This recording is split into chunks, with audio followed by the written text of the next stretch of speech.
आप सभी भाई बहनों का सर्व कल्याण वृक्ष की प्रश्नोत्तर ज्ञान कक्षा में एक बार फिर स्वागत है।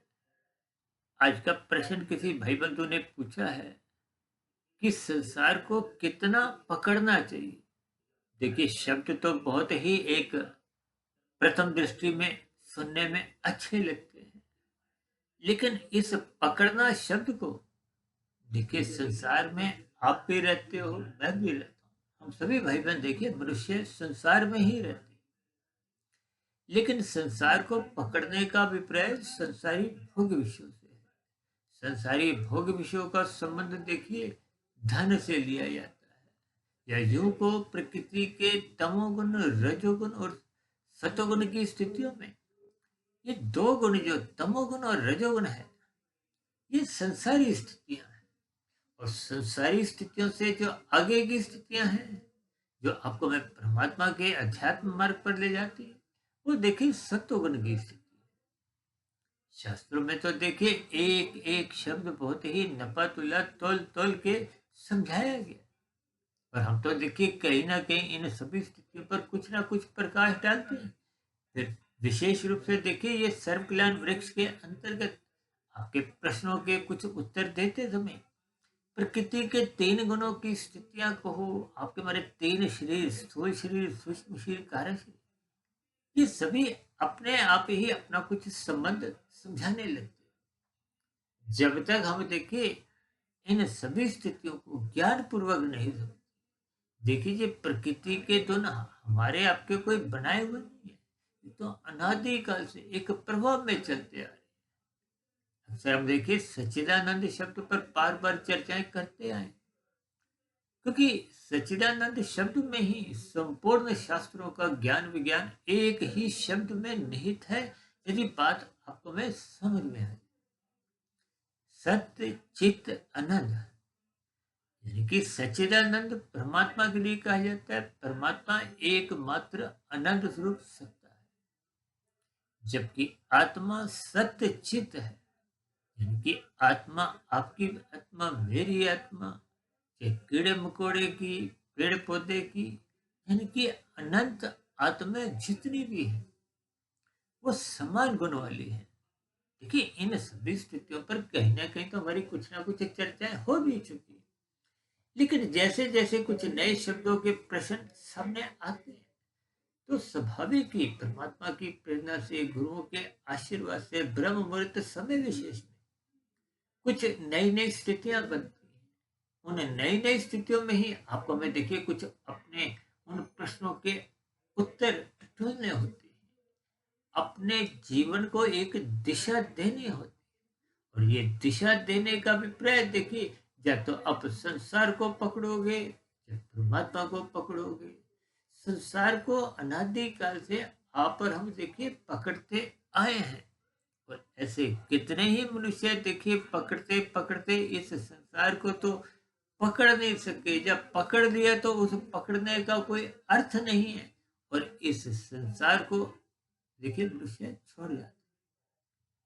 ये स्थितियां हो सकता है दार्शनिक दृष्टिकोण से बात आपको कुछ समझ नहीं होती है। हम तो बार बार कहते हैं ना कि शब्दों के अर्थ समझिए, फिर अर्थों के भावार्थ समझिए। जब तक ये सभी स्थितियां क्रमबद्ध तरीके से समझ नहीं आती, देखिए शाब्दिक ज्ञान तो देखिए एक भौतिक स्थिति है।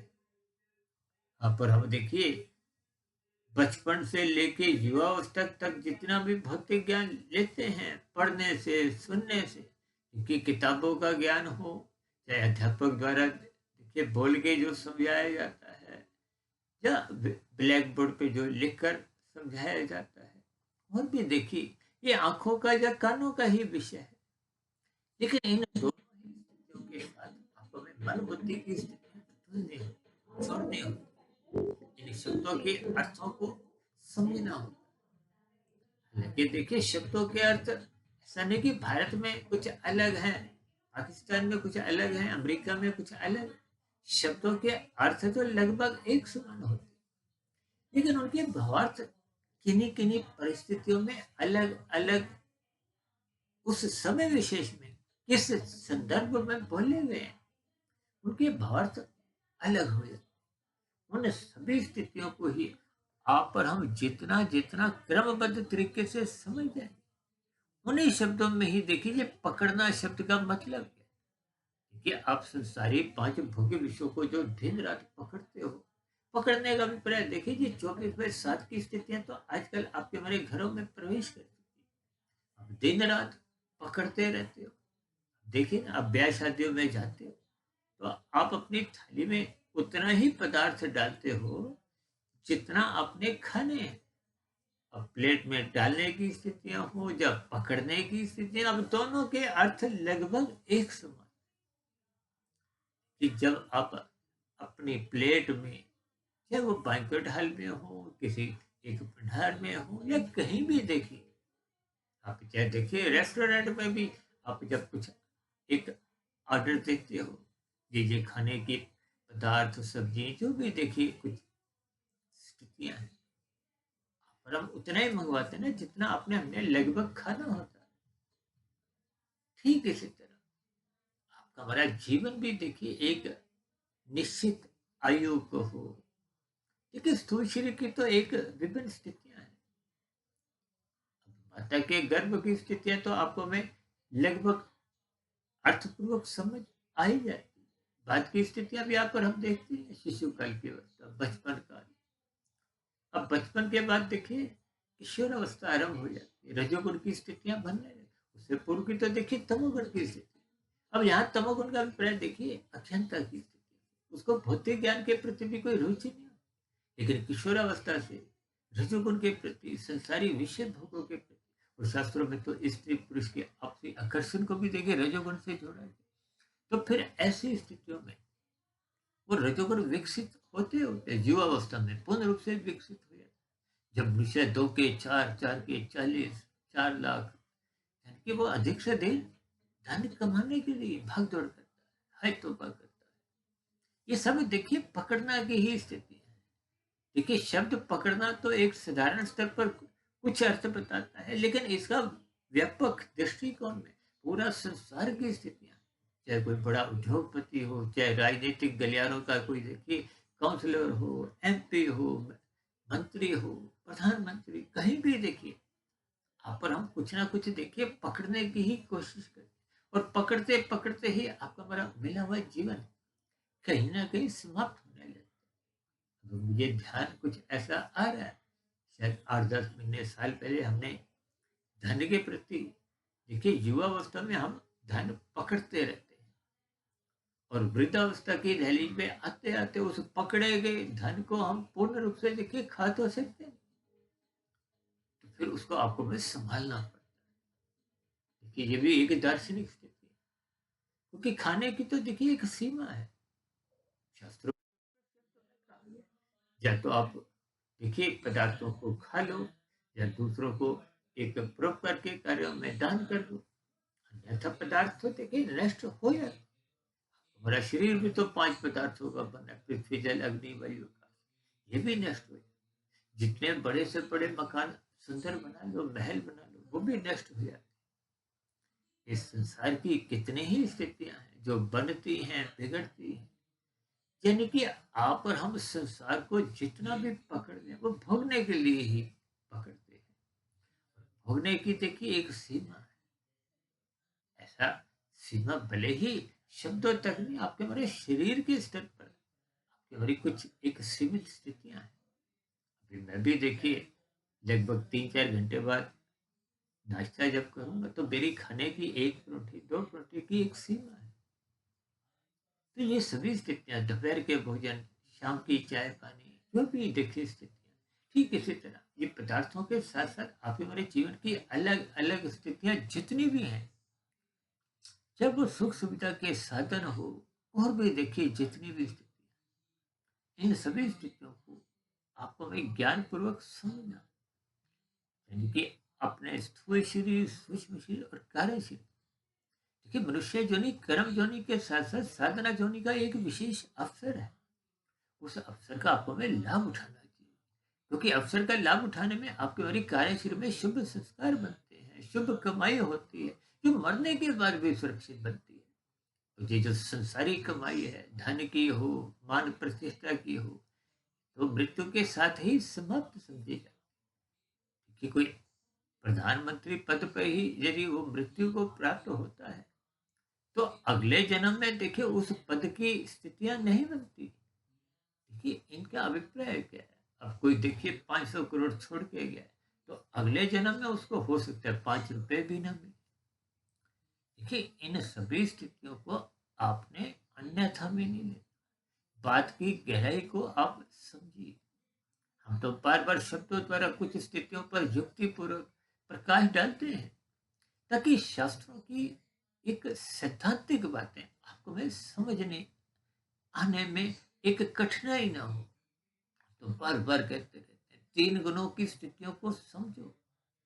तमोगुण का अभिप्राय पदार्थों से है, रजोगुण का अभिप्राय क्रिया से है, और सत्वगुण का अभिप्राय ज्ञान से है। बिना ज्ञान के कुछ भी क्रिया देखिए पदार्थों पर आप करोगे तो वो एक रस भरी नहीं होती। अक्सर हम एक उदाहरण बार बार देते हैं कि आपकी हमारी गृहिणी घर पे खाना बनाते हैं, तो उसको खाना बनाने का ज्ञान है। पदार्थ रसोई में जो रखे वो तो तामसी ही है। पत्नी द्वारा क्रियाएं होती हैं, वो रजोगुण की स्थितियां हैं। जब पत्नी घर नहीं होगी तो पदार्थ तो रखे हैं, आपकी हमारी क्रियाएं भी होती, लेकिन पत्नी को ज्ञान था, ये सत्वगुण था, तो तमोगुण रजोगुण आपको में एक भोजन के रूप में स्वाद देता है।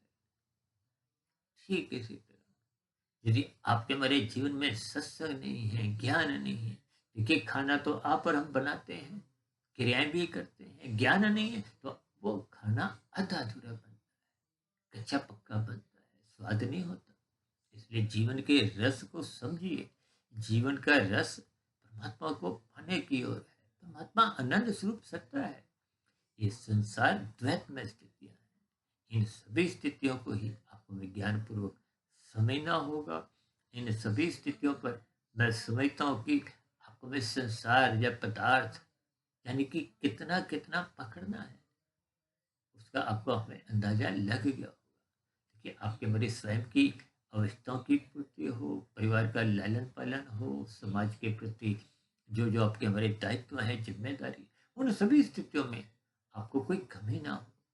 इन सभी स्थितियों को ज्ञानपूर्वक समझते हुए आपको हमें अपने अर्थ और काम धर्म की चार दीवारी के भीतर रखने चाहिए, और धर्म को प्रथम स्थान पर रखते हुए अपने कर्तव्य कर्मों को प्रसन्नता पूर्वक ईमानदारी पूर्वक निभाते हुए परमात्मा को पाने का लक्ष्य बनाना चाहिए।